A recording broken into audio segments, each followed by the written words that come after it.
dia bentuk tim, baru dieksekusi. Nah, rata-rata EMA tidak menindaklanjuti. Itu kelemahannya. Makanya KY selalu minta agar diberi kewenangan mengeksekusi. Pokoknya mengadu, dia yang putuskan. Ya, itu tidak terjadi di bidang politik kita. Nah, kemudian birokrasi. Tadi kita sudah urai ada lelang jabatan, sebagian sudah bagus, sebagian juga masih bersoal.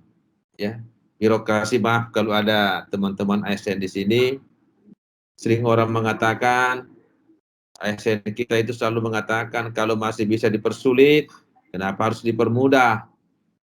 Padahal prinsip pelayanan kalau masih bisa dipermudah, kenapa harus dipersulit? Nah, itu kira-kira ya. Ya, itu contoh-contoh bagaimana pelibatan lembaga politik, lembaga birokrasi dalam membangun sebuah sistem penegakan hukum yang baik ya. Nah, ini ada contoh ya, yang bisa menjadi bahan diskusi. Bagaimana menghadapi pandemi ini? Ya. Awalnya sih kelihatan bahwa pemerintah kita meremehkannya. Akhirnya ya lagi-lagi ini masalah besar, lalu solusinya kecil, tergagap-gagap, kurang koordinasi, terjadi ego sektoral. Itu penyakit-penyakit lama yang belum juga bisa menyelesaikannya. Ini ada yang menarik, Bapak Ibu, bagaimana waktu Mahathir jadi Perdana Menteri, ada yang menarik ya, ini contoh saja. Mahathir waktu itu mengatakan di Malaysia ada 3 kelompok etnis besar. Melayu, penduduk asli, kaum Tionghoa yang relatif maju, yang ketiga dari Arab India, Pakistan India ya, di sana semua. Mahathir mengatakan yang paling terkebelakang ini Melayu, sementara dia yang memiliki populasi yang paling besar. Dia panggil menterinya, bisakah ini direkayasa bahwa kalau mau diibaratkan pertandingan lari, 3 etnis lari Melayu, Tionghoa dan India, bisakah mereka tiba bersamaan? Wah, menterinya bilang, wah tidak bisa Pak. Kalau bersamaan startnya, tibanya tentu tidak sama. Tapi Mahathir bilang, saya tidak persoalkan startnya. Saya mau tiba bersamaan. Ya, ini hanya ilustrasi saja. Lalu menterinya bilang, kalau begitu Pak, yang lari duluan orang Melayu, baru orang India, terakhir Tionghoa, mungkin tiba bersamaan. Ternyata kebijakan Mahathir ini ada benarnya. Apa itu? Hampir seluruh orang Indonesia kalau ke Malaysia, dia singgah di Petronas ya, Menara Kembar Malaysia ya. Itu lambang kemajuan Petronas. Meskipun dulu belajar ke Pertamina. Saya sering katakan sama istri satu, coba Anda nonton Formula One. Di mobilnya Hamilton itu, apa yang sponsori? Pertamina atau Petronas?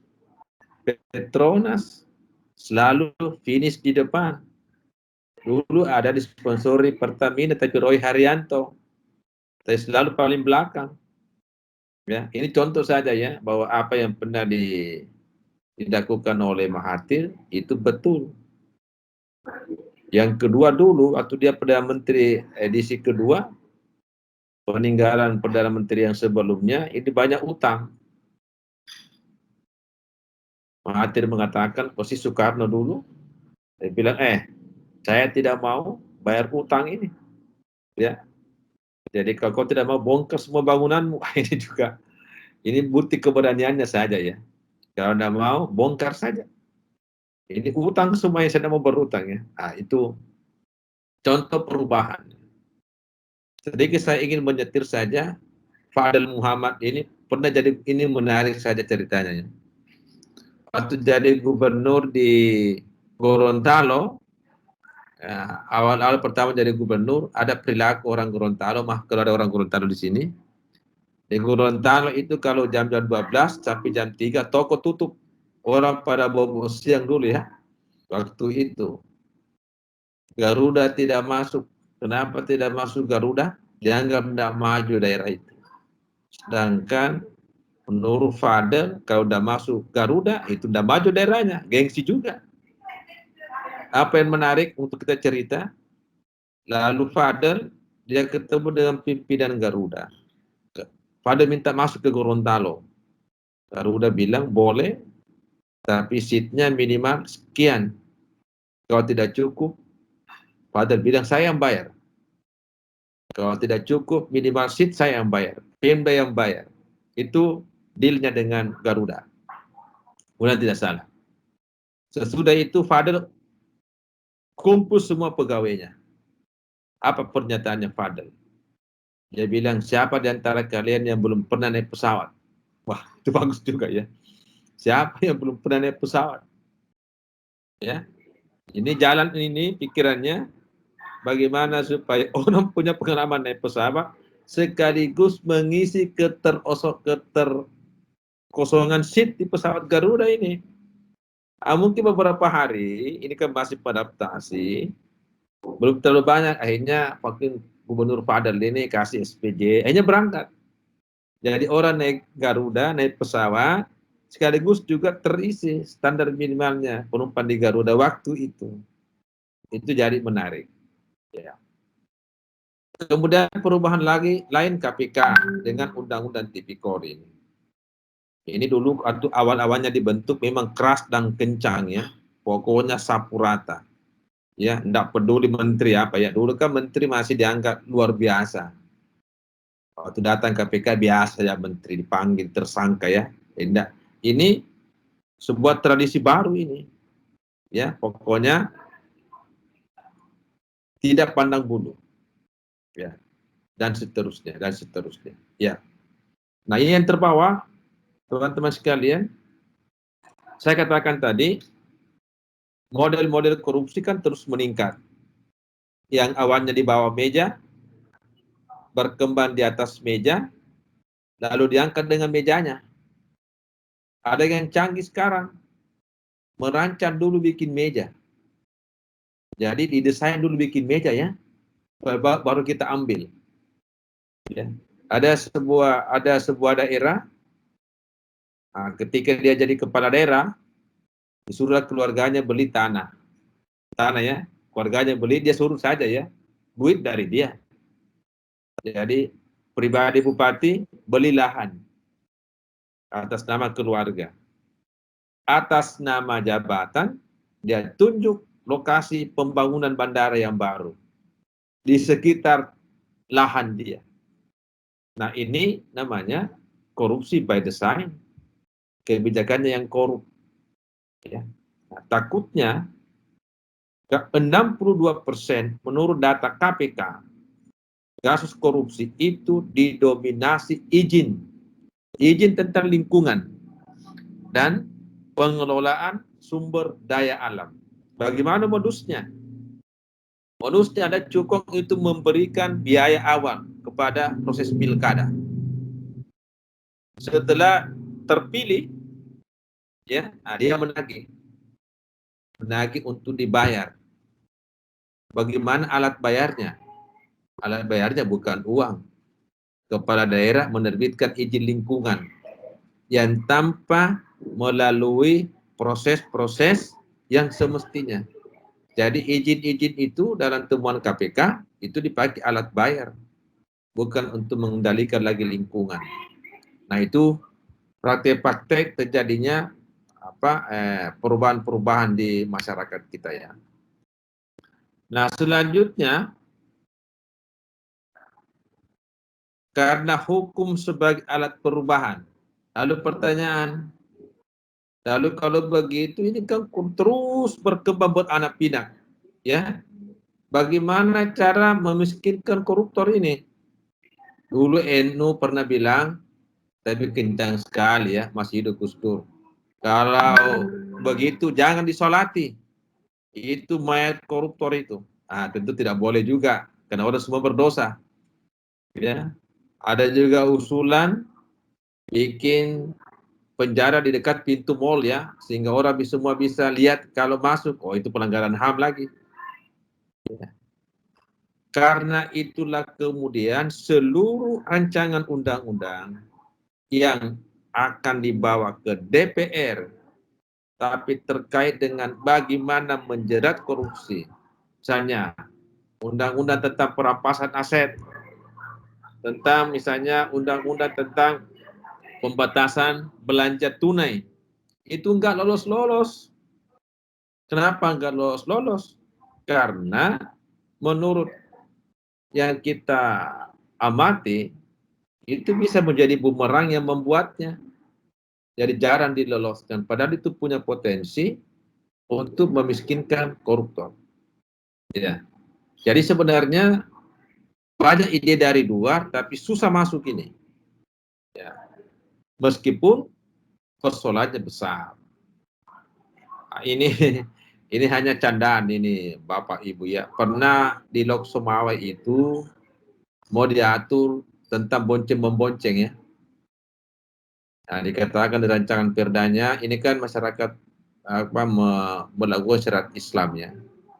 Mengatakan bahwa kalau perempuan dibonceng, tidak boleh menghadap ke depan, hanya boleh menghadap ke kiri. Jadi saya bilang ya menghadap ke belakang saja, karena diatur menghadap ke belakang ya. Ini kan namanya terlalu bersemangat ya. Beda hanya di misalnya yang dibuat di di Lumajang.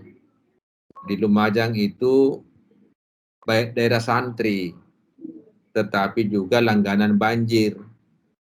Bagaimana mengatasi ini? Dibuat perda bahwa pasangan calon pengantin sebelum akad nikah atau diproses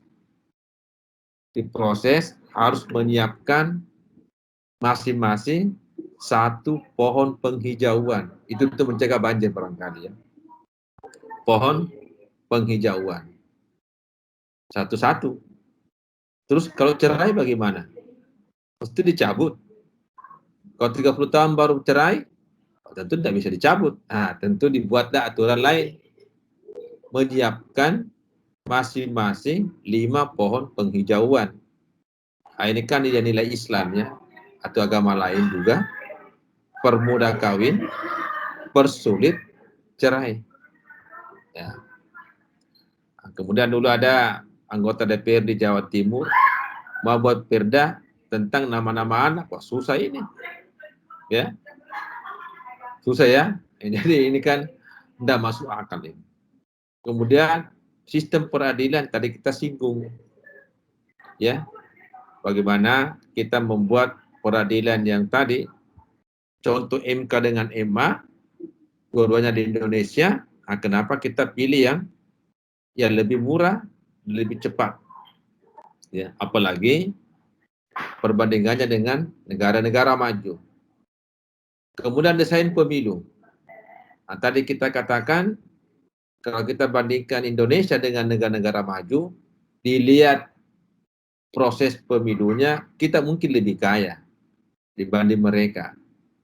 Dan di sana tidak ada arak-arakan kendaraan, kampanye indoor, tidak ada penganiayaan pohon-pohon di jalan, tidak ada orang diganggu, tidak ada dangdut ya, banyak dangdut, penyanyi, nggak dengar lagi apa programnya. Ya, itu yang nggak punya kita ya. Nah, kemudian bagaimana memanfaatkan justice kolaborator dan whistleblower ini? Ini terus-menerus dikembangkan aturan kita. Misalnya orang yang dikasih pengurangan hukuman, justice kolaborator itu kan dikasih remisi ya tiap tahun. Kalau dia justice, nggak usah minta. Kalau lain minta, belum tentu dikasih. Nah, ini sebenarnya cara-cara kita untuk mendesain sebuah sistem ya yang memberi penghargaan kepada proses-proses yang sudah ada tadi. Ya. Jadi ini pandangan Caperton kalau misalnya ada yang mau menyusun tesis dan mempertanyakan bagaimana sebuah undang-undang ketika diterapkan tidak sesuai dengan harapan semula. Kalau undang-undang itu berjalan sesuai skenario, artinya menjalankan fungsi manifest. Ya, itu ada beberapa contoh. KPK awalnya menjadi contoh yang baik, MK juga contoh yang baik, KY juga contoh yang baik. Ya, jadi tetap ada contoh-contoh sebuah lembaga yang dibuat berdasarkan undang-undang itu berjalan dengan baik. Tetapi kita tidak boleh menutup mata, ada juga undang-undang yang menjalankan fungsi laten. Artinya undang-undang itu berjalan tidak sesuai dengan yang diharapkan. Di luar skenario.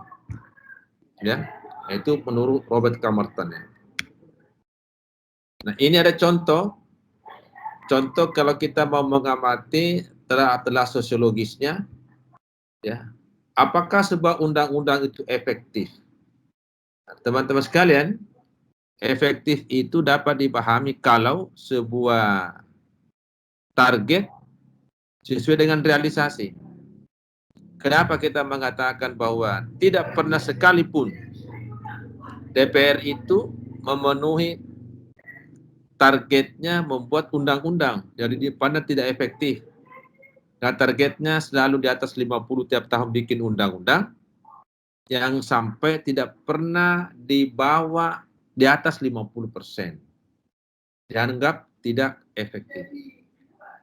Contoh efektif tadi lagi-lagi KPK ya selalu menjadi contoh.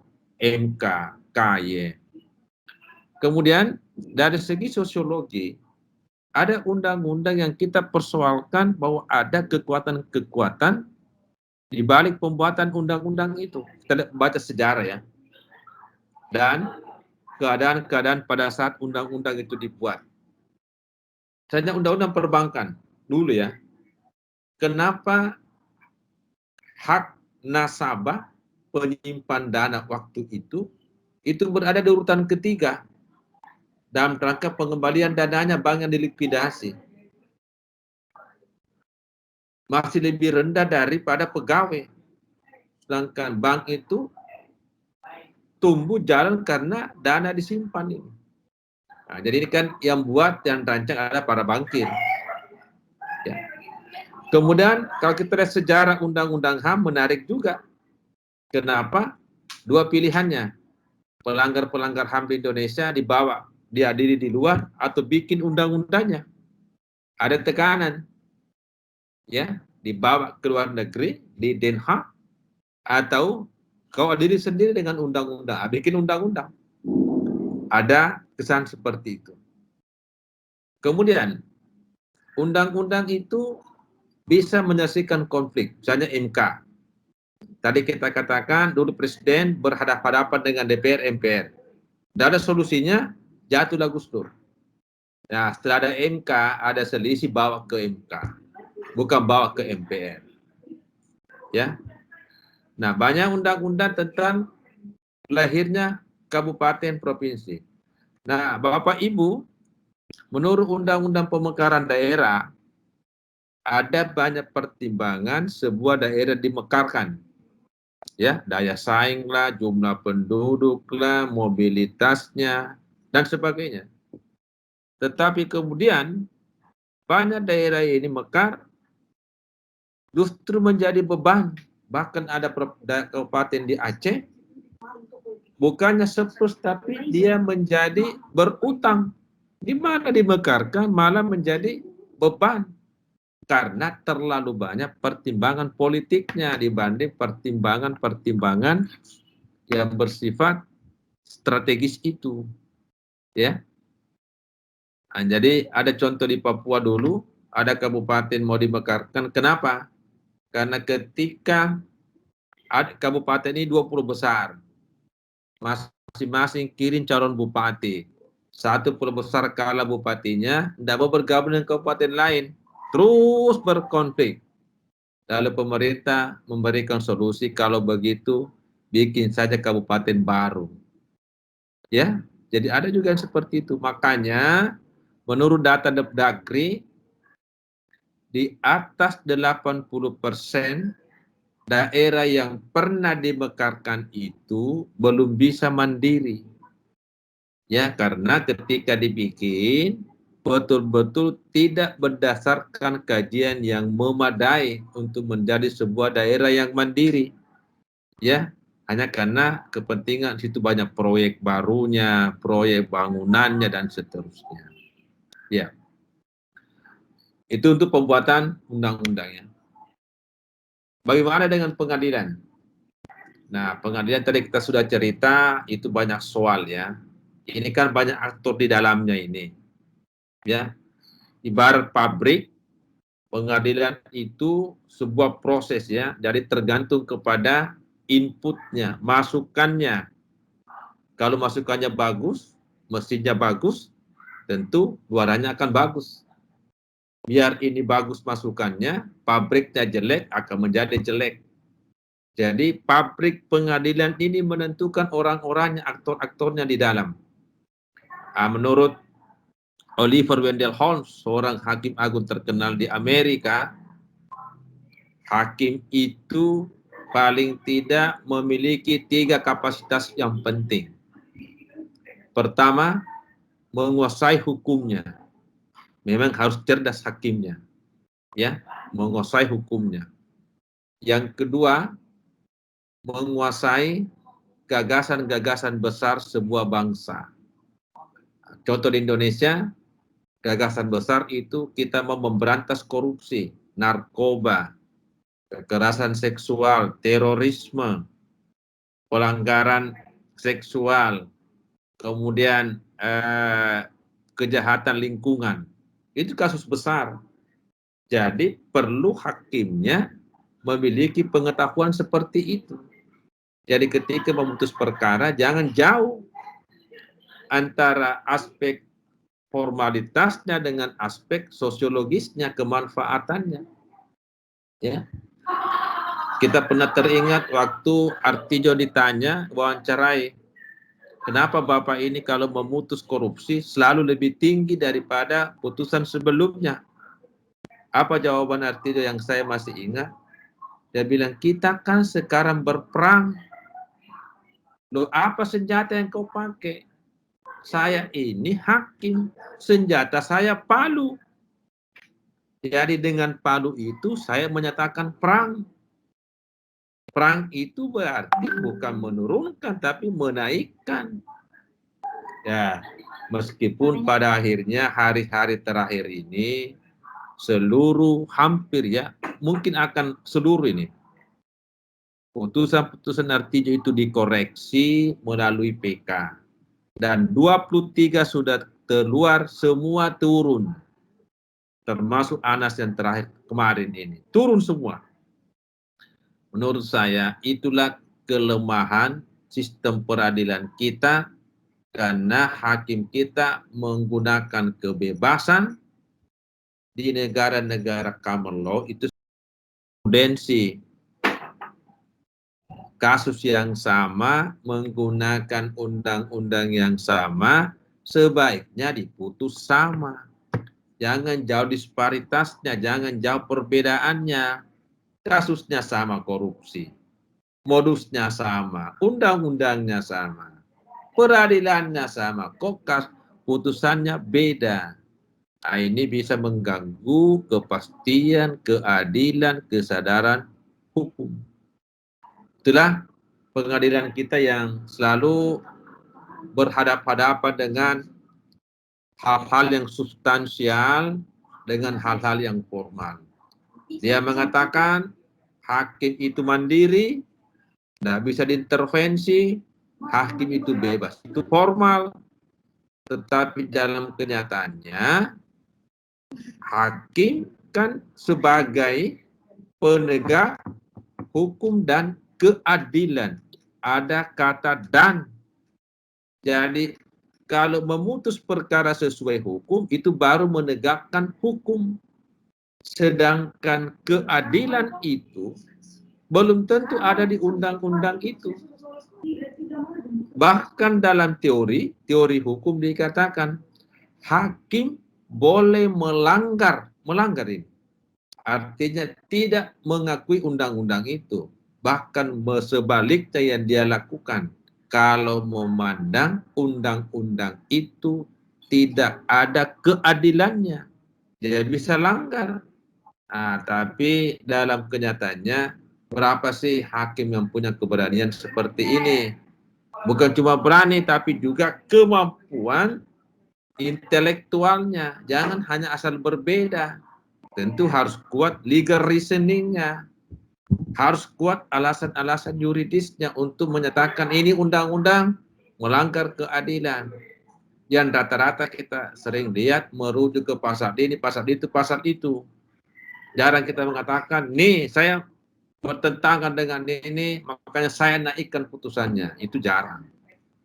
Itulah tantangan kita ke depan. Saya kira itulah cerita mengenai hukum sebagai alat perubahan. Ya, tadi kita bicara empat paradigma lain dari hukum sebagai nilai, hukum sebagai ideologi, hukum sebagai institusi, dan hukum sebagai alat perubahan. Nah, sebagai alat perubahan saya ingin katakan sumber hukum undang-undang sampai kepada perda di bawah ini sebenarnya punya potensi untuk menjadi alat perubahan. Demikian juga pengadilan, apalagi sekarang pengadilan kita sudah beragam ya. Pengadilan konstitusi, ada peradilan umum. Ada juga di sana khususnya khusus korupsi, niaga, macam-macam peradilan ini. Nah, sebenarnya ini punya peluang-peluang untuk menciptakan sebuah peradilan yang betul-betul bermartabat dan dihormati. Yang dihormati adalah putusannya.